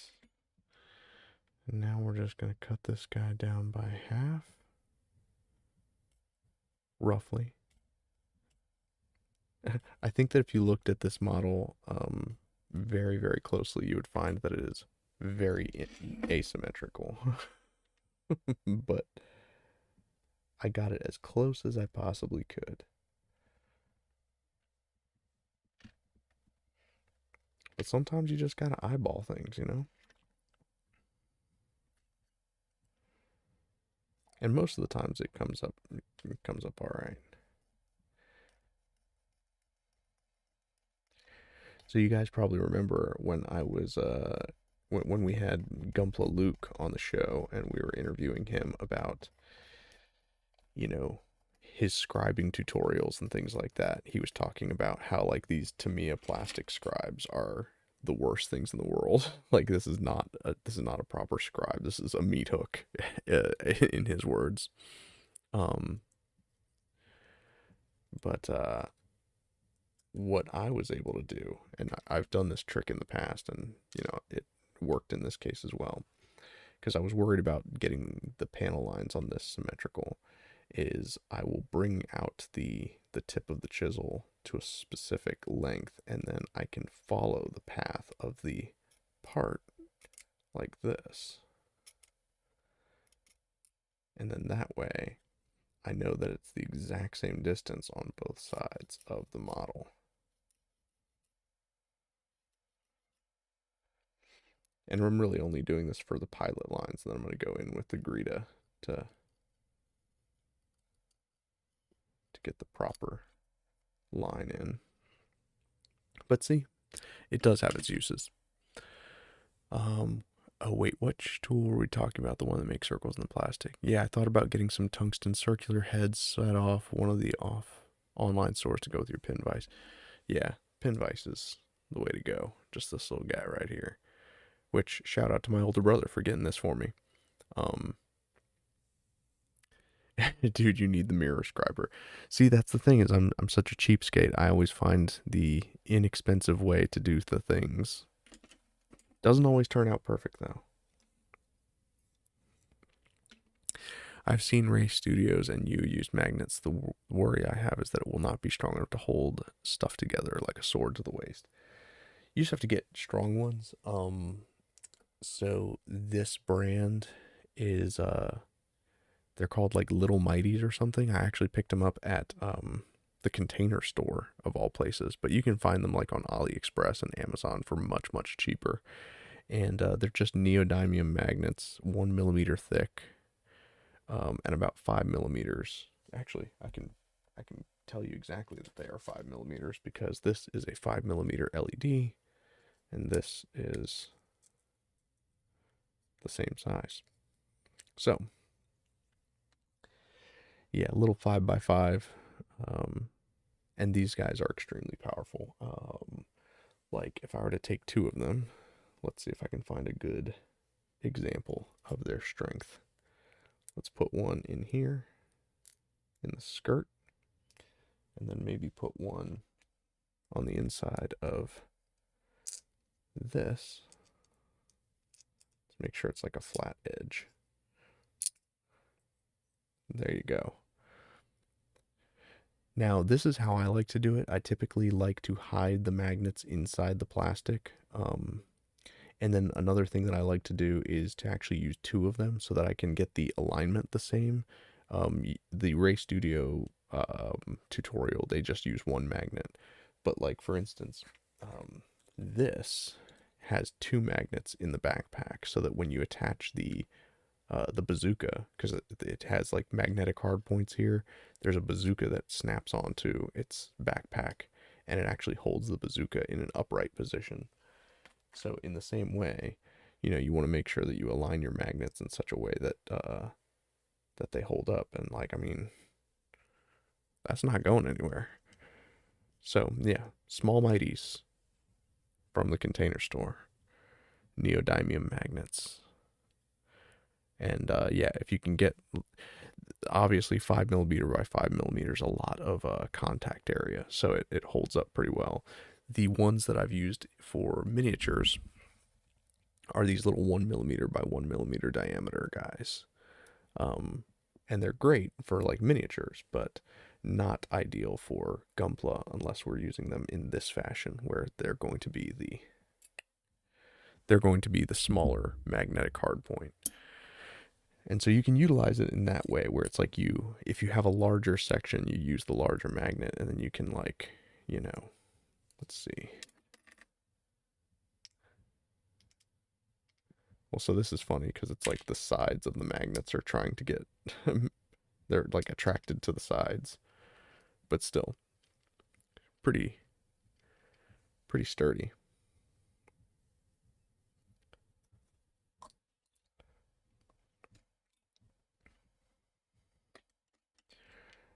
And like I said, you can probably get a pack of them for like, for like $20. You can get a pack of like 1 million of them on AliExpress, as long as you don't mind waiting like 6 to 8 weeks for shipping. If you had a P.O. box or something, I'd send you mine. I doubt I'll be scribing anytime soon. Yes, you will. Don't get so down on yourself. As it turns out, I actually do have a P.O. box, but I have not published it for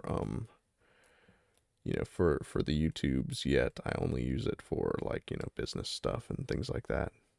And of course all the stuff that Z New York sends me. Ultronymous says, man, I kind of miss the magnetic hard points you did now. Yeah.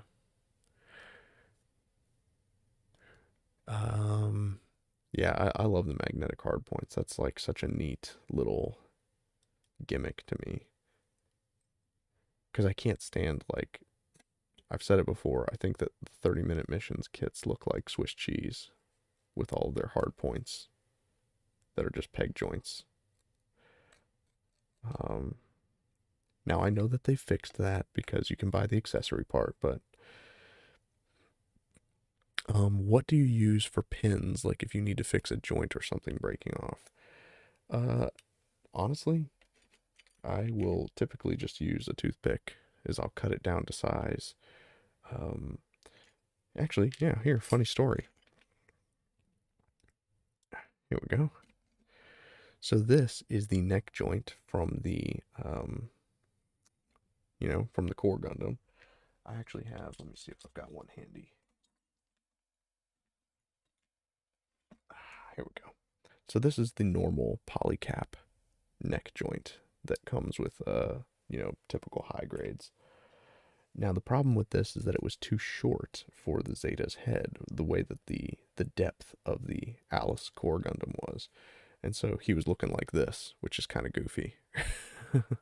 So what I did was I took the existing one and I cut the bottom ball joint off and then added a spacer of pla plate in the middle of it. And how I did it was I drilled a hole. Actually, yeah, you can kind of see it. Let's see if I can get close enough with this. Um, let's get the auto or bring in the focus a little bit. Okay, hold on. Right there. Okay.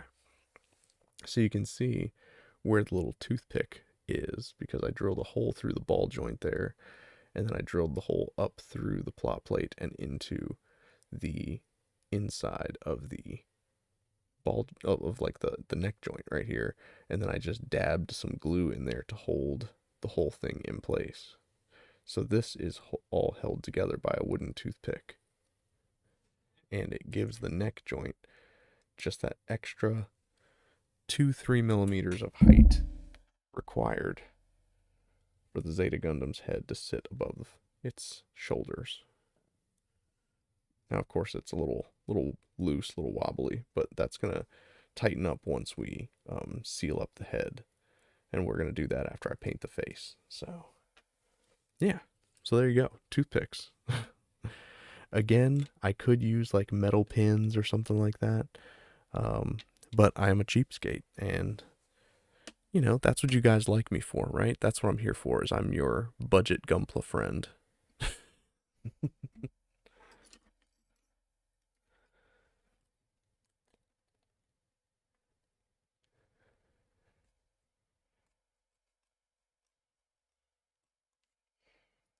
I think part of it is that I'm so hell bent on buying model kits that I try to cheap out on literally everything else that I do.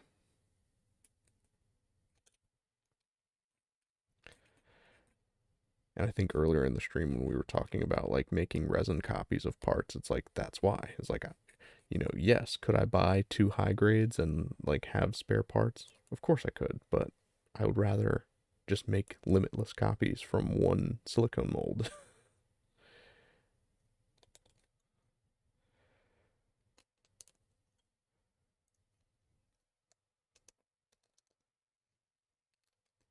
Right, there we go.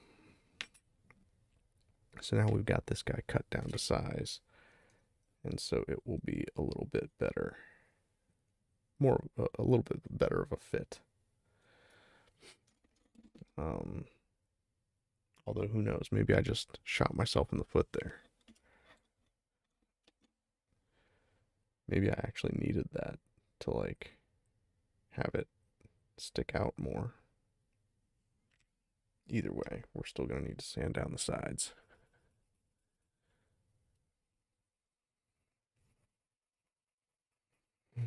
Gumpla builder for the people. Not all of us can afford Ray Studio stuff. Yeah, dude. I know I can't. Um,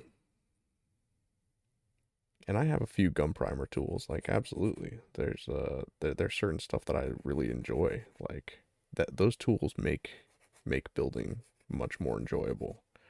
But if you can't afford them, or for whatever reason can't get them, there's always ways to get around it. This hobby has been around for a very long time, and there have been people doing it in different ways, which is why I find it so inspiring. Like, God, what's her name? There's that Japanese YouTuber who does like all hand painted gunpla. And even though I'm not a particular fan of the paint schemes that she does, the finish that she's able to get using like just the Mr. Aqueous like hobby color and hand painting is really, really good. And so I seek to achieve similar results with my own hand painting. I bought too many kits recently. Oh, so Taco and Yoshi says, I bought too many kits recently, so now to make them stretch out time wise, I want to do extra things to them to extend the build time and make them look nice. Well, you know, I am always a fan of electronics, and an easy electronic are the wireless LED units. And I think because you build a lot of 1/100 scale kits, these would work really well for you. Um, because you don't have to do any wiring like you just need to clear out enough space in the part to fit the wireless unit. And then once it's in there, it's just a matter of hiding the induction ring.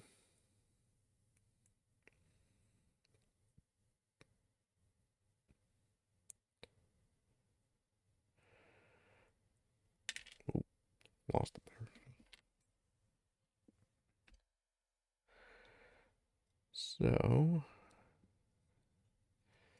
if we attach this on here, then can this attach on there? And like, I guess it needs to sit a little bit further back because I want that to kind of rest there. So if the front of the armor rests on the front of the connector, we want the piece of metal to protrude up from here and hold it in place.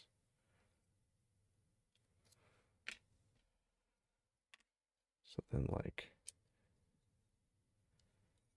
so then I did want this to be longer.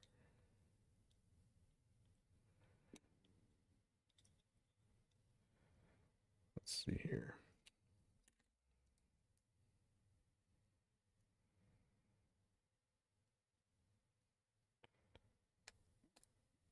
So like if I can just wedge this into this little slot, maybe I can do it with the longer one because I did have two. So there's that guy, and then here's the other one. So like if I can wedge this in here, attach the metal to the outside. I think that that'll do the trick. So I might have to fuse these guys back together. Oh joy.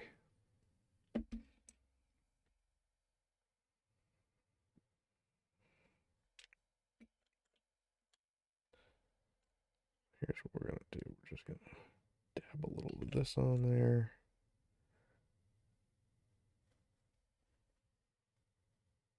A little for the other side.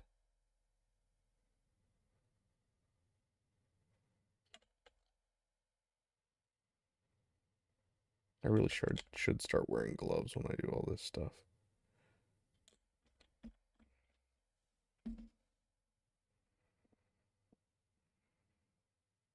Bring these together and smoosh.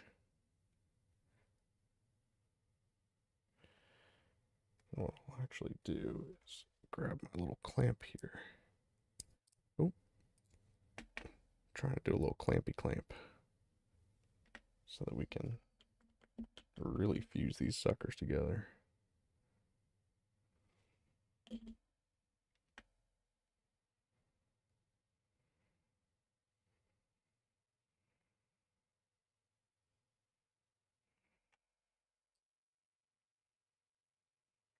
Go. And then we can kind of go around the side here. Can't go wrong with the 30-cent clamp from Kroger, except when you can, because as you can see, the metal peeks through the rubber here, and I had an incident. That, again, this is one of those incidents where it's like, please learn from hatter's mistakes.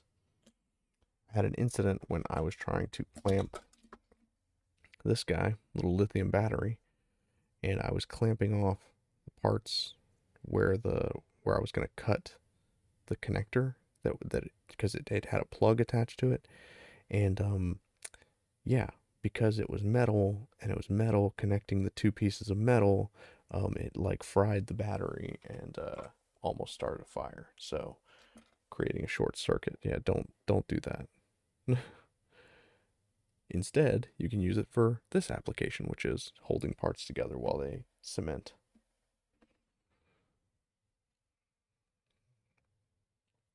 All right, let's see where we're at with these. Do do do do do. It's really easy to make your own too, and cheap. Yeah, you can get the inductors for like 250 for 20, a bunch of small LEDs to solder onto that, and then of course caps to put them onto. You could have an army of those little lights for $10 to $15. This is true. Yes. And if you could go further than that, is like, that is just the little induction LED, right? But, if you solder a length of wire to it, which is like what we did for this guy, you can wire this up to the inductor and then like feed feed the light. You guys know what I'm talking about. I did that whole video tutorial for the Goof flight type where we hid the induction ring. We hid this little piece in the foot and then put the mono eye up in the head, which was cool. Oh, wait a second. Did that light up? That was weird. Huh. Interesting. All right, I think that this is good to go. Let's just make sure that nope, the glue is still a little tacky.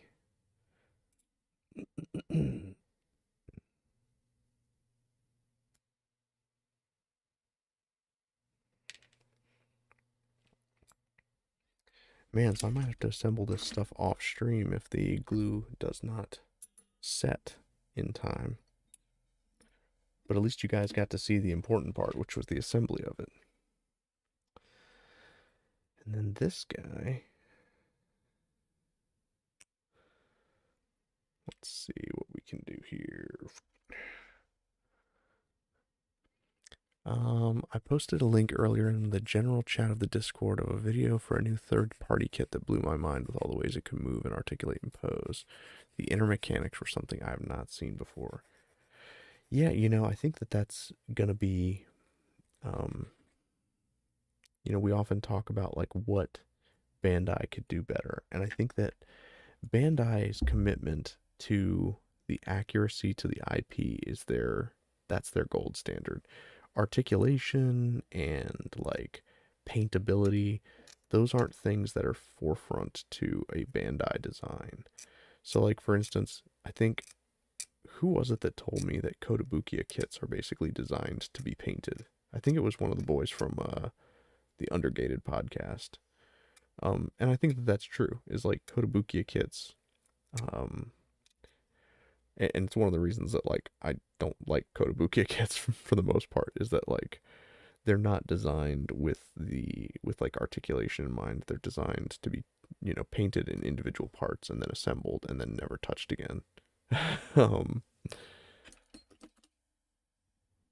but yeah, I think that other third-party kits, obviously, like you mentioned, they are more designed for the articulation factor. Um, I really wish I could figure out the base better, though. Sure, you can just buy it, but I really like to know how to design the circuit to even get LEDs to work like that. It's actually pretty simple. The so the this is the induction ring, right? And really all it is a coil of copper wire, and it is attached to this little PCB that has so it's got a resistor here. Um, I think that's a capacitor, and then a couple of small components there. But basically, the idea is that it's feeding electricity um, around this ring, and then this copper ring of wire um, basically resonates with it. And so when it's in close proximity, the ambient electrical field it kind of leeches off of it. Um, and then this is actually just a tiny PCB itself. And all it is you have your positive lead, your negative lead, the LED, and a resistor to make sure that we don't get more than 5 volts of or 2 milliamps of power of current. Because if we had more, it would burn the LED out. So there's a little resistor in there. But that's really all there is to it. It's a pretty simple component as far as like electronics go. And if you were to compare something like that to something like this, where it's like, you've got your USB connector, you've got 2 buttons, you've got the antenna extension, the microcontroller that has the Wi-Fi and Bluetooth capabilities is underneath this magnetic shield.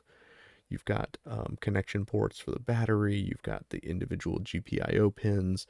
This is obviously a much more complex device than this guy.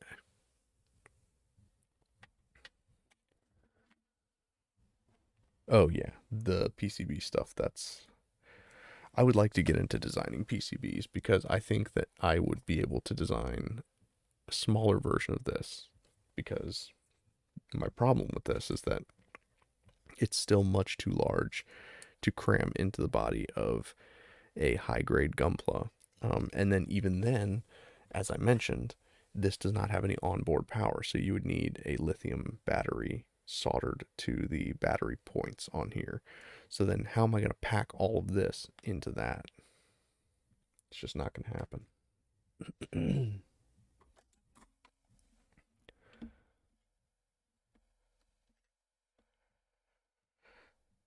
So, still got to figure out this portion.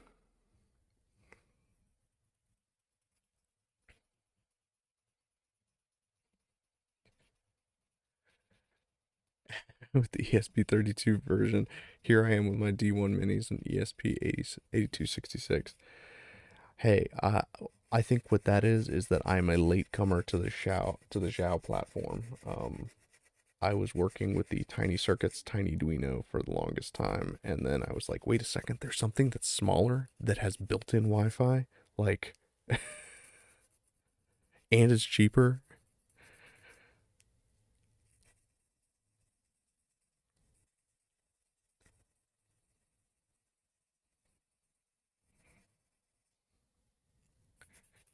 So we're just gonna sand this guy down until he fits.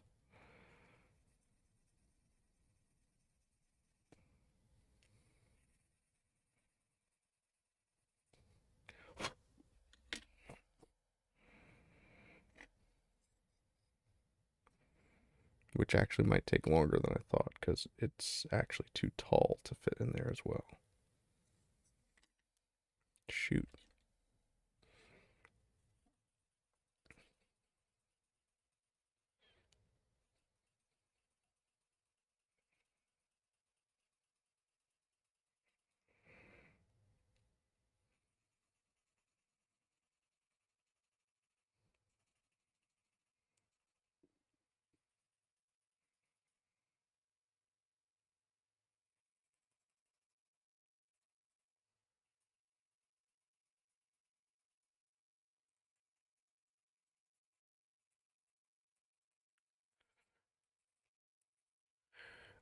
But yeah, so Nintendo Gal says I need to upgrade, but I'm like you, too cheap to figure it out. All I need is the 8266 because they're good enough for now. Yeah, exactly. Like, until you need it, like, there's no reason to and that's part of the reason where it's like, do I need Bluetooth on that? Not necessarily.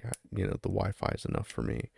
Um, but if the ESP32's got it, then you know. And so the board I was looking at is the Code Cell, which was made by a YouTuber who wanted to make tiny robots, and it powers some pretty significant hardware, and it runs off the ESP32, I believe, but it is much smaller. But it's also like 3 times the price of the Xiao. I wish that he had like component versions so that instead of buying the one that has the accelerometer and stuff, you could buy one that was just, a little dumbed down.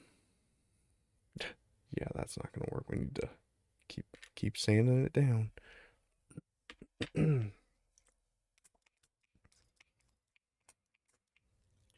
Just hitting it with some alcohol so that I'm not throwing plastic dust into the air.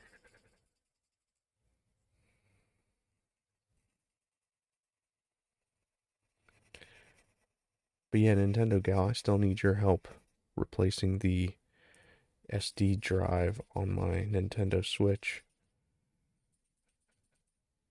I don't know which one to buy off of Amazon, but I know that they're pretty inexpensive. And I watched a tutorial of a guy reinstalling the SD card slot, but that is something I am not quite confident enough with yet, which is hilarious because I've done some pretty serious repairs to like MacBooks. Like I've replaced batteries, I've replaced entire screen assemblies, like, and that's on a MacBook Pro, like, which is a much more expensive piece of hardware um, than a Nintendo Switch. Oh, the Code Cell is the name of that microcontroller.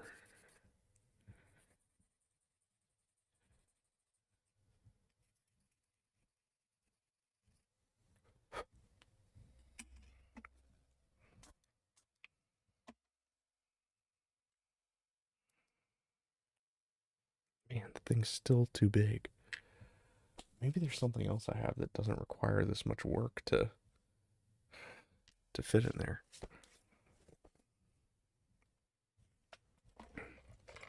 Here's my parts from the kit. I might actually like use this beam rifle instead of doing the Zeta rifle. Or maybe I can like combine the two and have like this part of the Zeta rifle compress into the. No, that's way too big. But I don't know. Maybe we'll figure something out.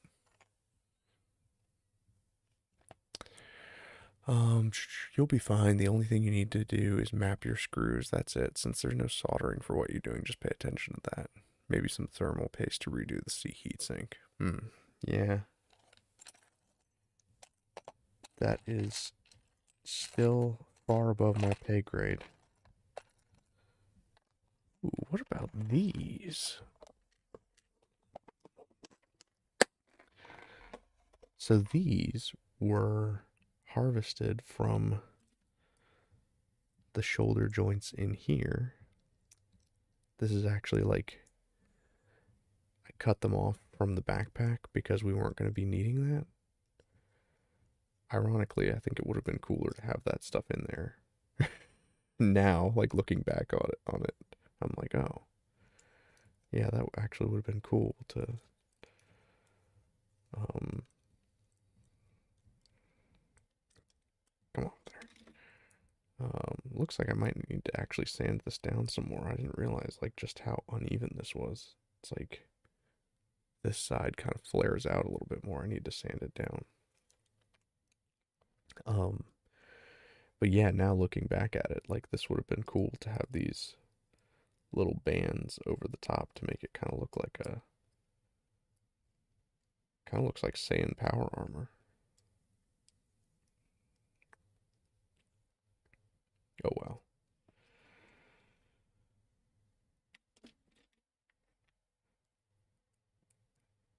Now I could use them for this instead.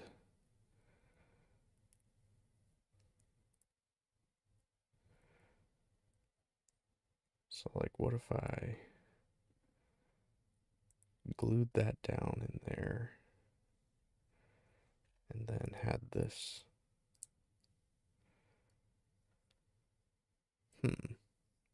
There's something here. I don't know what it is, but there's something.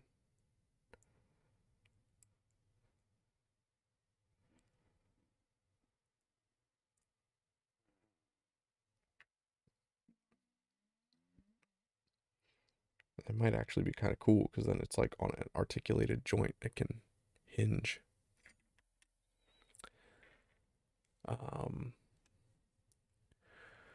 oh, yeah, my pleasure. I am happy to share the knowledge. You've soldered those inductors. Yes, it's harder than replacing an SD card slot. It just looks more complicated because they packed a lot into a tiny space.